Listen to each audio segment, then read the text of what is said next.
Vanaisa. Vanaisa oli terrassil ajalehte lugedes tukkuma jäänud. Vanaisa, kas ma võin sinu kummikuid laenata? Ma tahaksin natuke jõe äärde mängima minna. Vanaisa? Öeldakse, et vaikimine on nõusolek. Võtsin esikust vanaisa rohelised kummikud, oma punase ämbri, kühvli ja liivasõela. Ma ei suutnud kuidagi oma kübarat leida ja panin hoopis isa kauboi kaabu pähe. Hei Kärt, kuhu sa lähed? Miks sul vanaisa kummikud jalas on? Hüüdis ema kasvuhoone ukselt. Ma lähen oja äärde mängima. Minu kummikud on mulle väikeseks jäänud ja vanaisa ei olnud vastu, et ma tema kummikuid kasutan, mis polnud ju tegelikult ka vale. Hästi, aga ära liiga kaua ole, sest vesi ei ole veel päris soe, hõikas ema. Oja ääres oli ilus, päike paistis soojalt, linnud laulsid ja kallastel kasvasid kollased lilled, mida on veel möödunud nädalal ei näinud õõtsamas.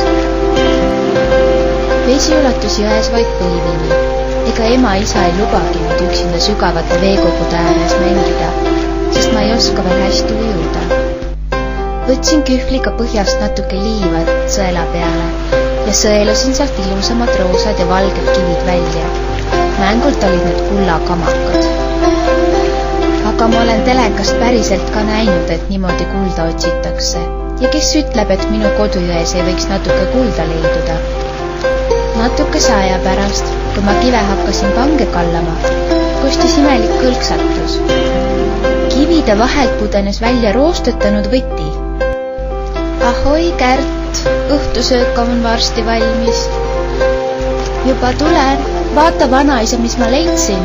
Haarete kirstu võtme ja mul on siin terve pank kulda täis. No, siis sa oled ju püsti rikas. Mida sa kogu oma varandusega pihta kavatsed hakata? Noh, osa varandusest peidaksin maa alla, sest nii lihtsalt tehakse. Osa jagaksin nendele, kellel üldse raha ei ole. Ülejäänu eest ostaksin jäätist ja kommi. Ja siis peaksin veel endale uued kummikud ostma. Hea mõte, sest sinu omad on mulle liiga suured. Vanaisa, kas need kollased lilled on varsajalad? Varsakabjad. Õige jah.